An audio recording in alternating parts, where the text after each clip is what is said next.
My sister didn't wait for the candles or the blessing.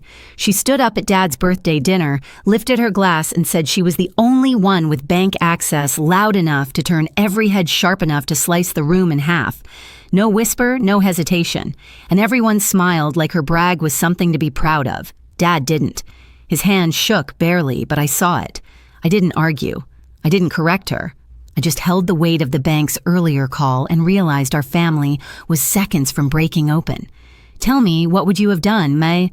My name is Rose, and the strange thing about growing up in my family is how easily you can disappear, even while sitting at the same dinner table. Everyone talks, everyone laughs, but somehow your voice slips between the cracks before anyone hears it. That's how it's always been between me and Emily. She fills the room and I steady it. She performs and I make sure the pieces behind her don't fall apart. People assume I'm quiet because I'm shy. The truth is quieter than that. I learned early that in our house, harmony mattered more than honesty. If Emily glowed, we all pretended the light was warm. If Mom insisted things were fine, we acted like they were. And if Dad hesitated or forgot something, we looked away so he wouldn't feel embarrassed. It was easier than confronting the truth. Still, Dad and I had our own kind of rhythm. He'd call me when numbers confused him, or when a payment reminder popped up on his phone and he wasn't sure if he'd already handled it. I never made a big deal out of it.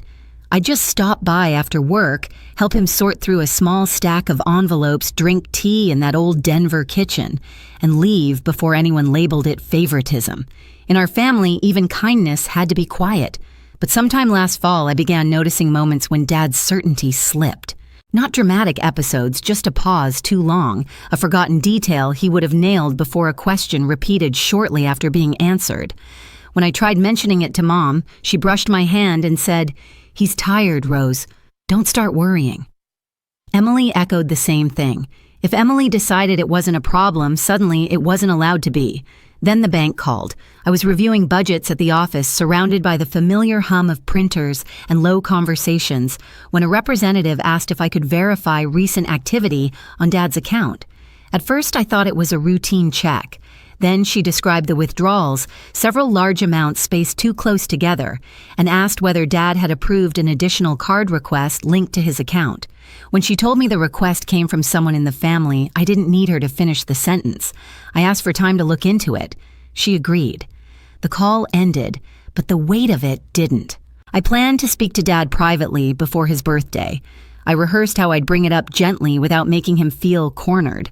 I even wrote the questions down, folded them into my planner like a small promise to myself.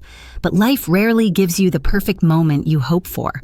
His birthday dinner arrived faster than I expected, with candles and laughter and relatives who believed everything was still whole. And Emily, of course it had to be Emily, chose that night to declare exactly how much power she believed she had. Dad's birthday dinner took place at a small restaurant in Denver, the kind with warm lighting and old brick walls that made every celebration feel more intimate than it really was. By the time I arrived, half the family had already gathered coats slung over chairs, silverware clinking, someone asking the waiter about dessert before we'd even ordered entrees. Everything looked perfectly normal, which somehow made the knot in my chest tighten.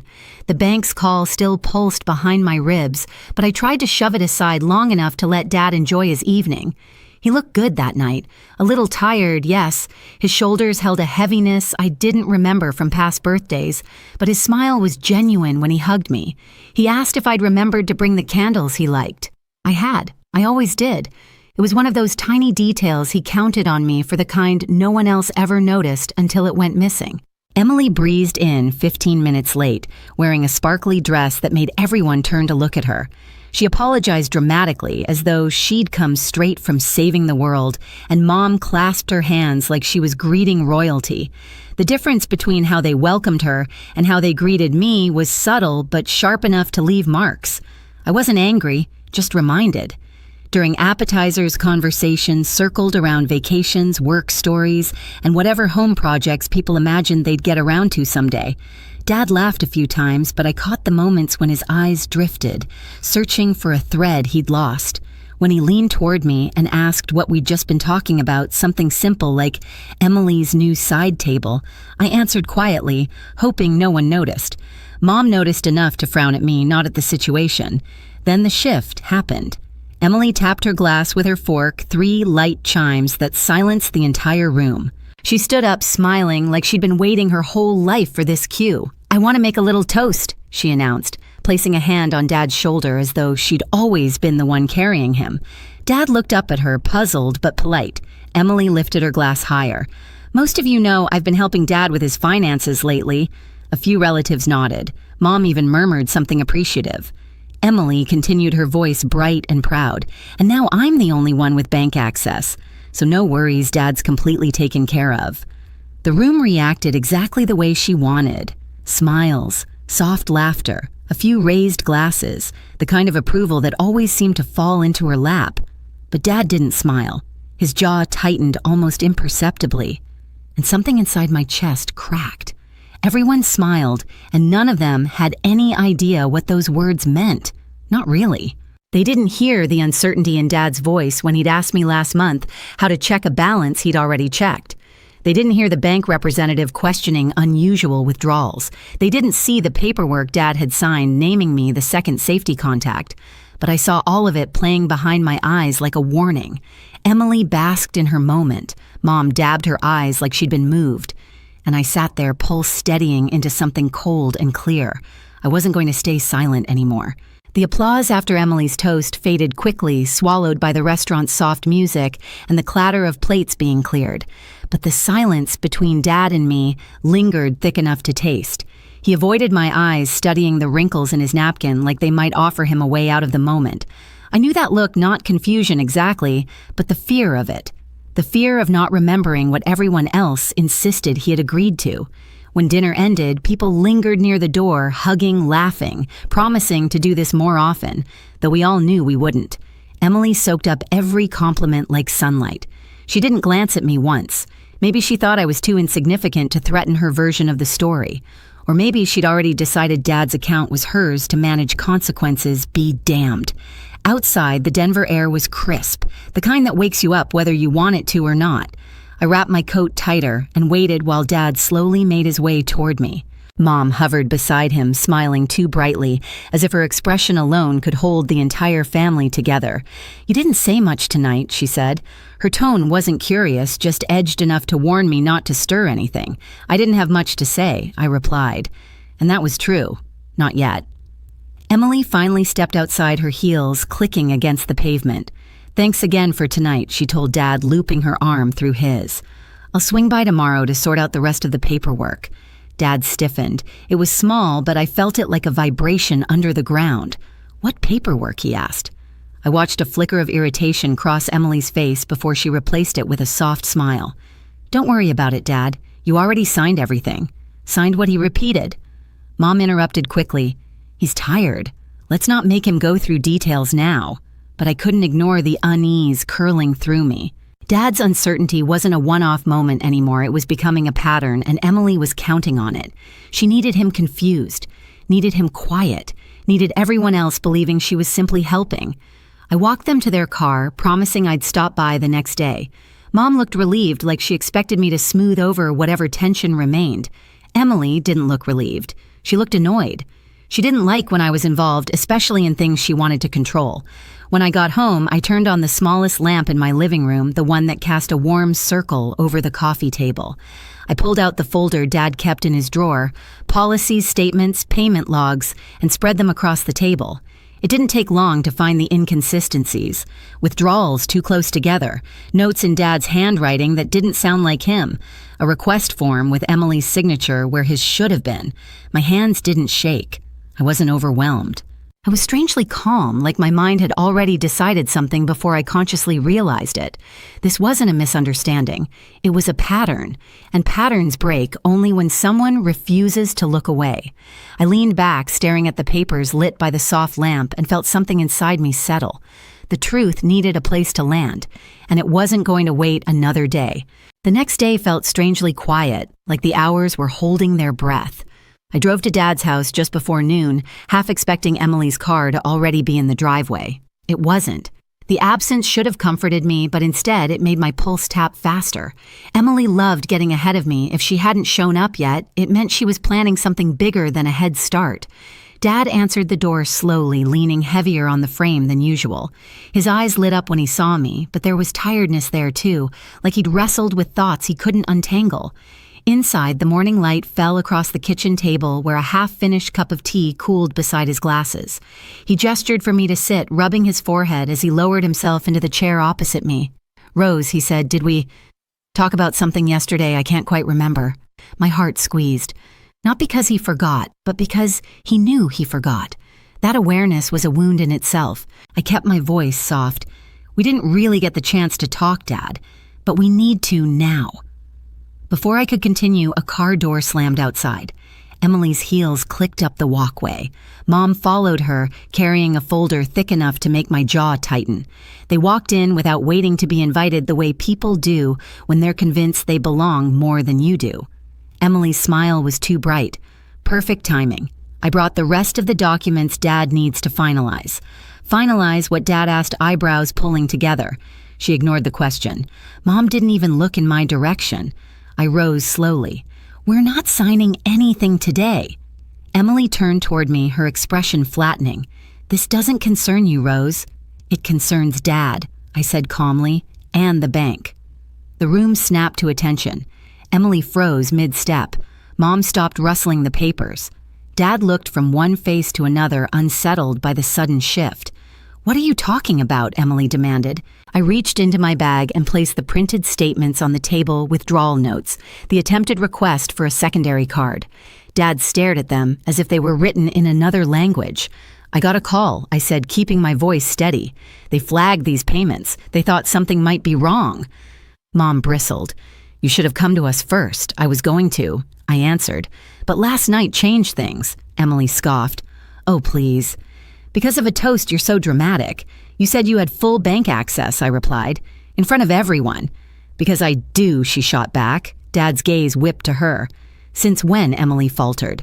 "Just slightly, but enough to reveal the crack." "Dad, we talked about this. You said I could help. You signed the forms." He shook his head slowly. "I don't remember that." Mom stepped in quickly, too quickly. "Honey, you were tired that day. Let's not make this bigger than it is." But I wasn't looking at her. I was looking at Emily, and she was losing her grip. "I'm the one the bank called," I said, "because Dad listed me as his safety contact. They needed to confirm whether someone in the family was withdrawing large amounts on his behalf." Emily's voice rose sharp as broken glass. "Are you accusing me of stealing? I'm asking you to explain," I said. Her face flushed. "This is ridiculous." I took a breath and turned to Dad. "Did you authorize these payments?" "All of them." His confusion was painful to witness. I thought I did. Or maybe..." He rubbed his temples. "I don't know anymore," Emily pounced. "See? He forgets things, Rose. That's why I'm helping." "No," I said quietly. "That's why you're taking advantage." The silence that followed was thick and electric. Mom inhaled sharply.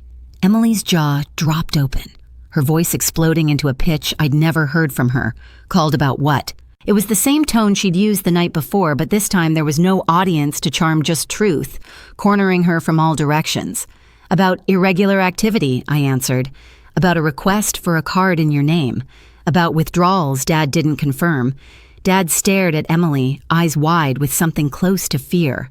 "Emily, did you do that?" She opened her mouth, closed it, then tried again. "I was just trying to make things easier. You've been overwhelmed." "Mom said I didn't tell you to take money," Mom snapped, but her voice wavered. I lifted the final piece of paper. "This is the request for the additional card. The signature is yours, not Dad's." Emily lunged for the paper. I pulled it back. Dad stood slowly, palms pressing against the table for balance. "Emily, you forged my name." "That's not what happened," she said, voice cracking. I filled it out because you said I didn't say that." He whispered, I wouldn't." His shoulders shook. Not from anger, from the horror of realizing someone he trusted had used his confusion as cover. Emily tried another tactic. "Dad, please, I was helping. I've always helped." "No," he said, trembling. "Rose has always helped." Those words didn't feel victorious. They felt heavy, like grief rearranging its weight. Emily backed away, eyes darting between all of us, searching for the old family choreography that always placed me in the background and her in the spotlight. But the script had changed, and she knew it. "Give me your keys," Dad said suddenly. Emily blinked. "What, the house keys? And the bank documents? Everything? You can't be serious." But he was. He held out his hand. It shook, but not from hesitation. When she didn't move, he turned to me. "Call the bank, Rose. Tell them I want all access revoked except yours, and ask them to investigate the rest." Mom gasped. Emily's face went slate white. "You're choosing her over me," she choked out. "I'm choosing the truth," Dad said. "And the truth is, I don't trust you right now." Emily covered her mouth with her hand, breathing hard. "You'll regret this." Dad shook his head. "I already regret what I didn't see." She stormed out, slamming the door hard enough to rattle the hinges. For a long moment, no one spoke. Then Dad turned to me, eyes glassy. "I'm sorry, Rose. I should have listened. I should have noticed. I took his hand gently. "You trusted the wrong person. It happens. What matters is what we do now." He nodded, sinking into his chair. And for the first time in years, the house felt honest. Broken, yes, but honest. The bank moved fast once Dad made the call. By the next morning, they confirmed all access linked to Emily had been revoked. An internal review began, and for the first time in months, Dad looked like he could breathe. The weight pressing on his shoulders eased, replaced by something fragile but real clarity. He asked me to sit with him while he sorted through the remaining paperwork, his hands steadying each time I guided him through a line or reminded him of a detail he'd forgotten. Mom drifted in and out of the room, quieter than usual, her confidence shaken by how quickly the truth had unraveled. She didn't defend Emily anymore. She didn't blame me either. She just seemed smaller, like she finally understood how easily loyalty can blind you. Emily didn't come by the house.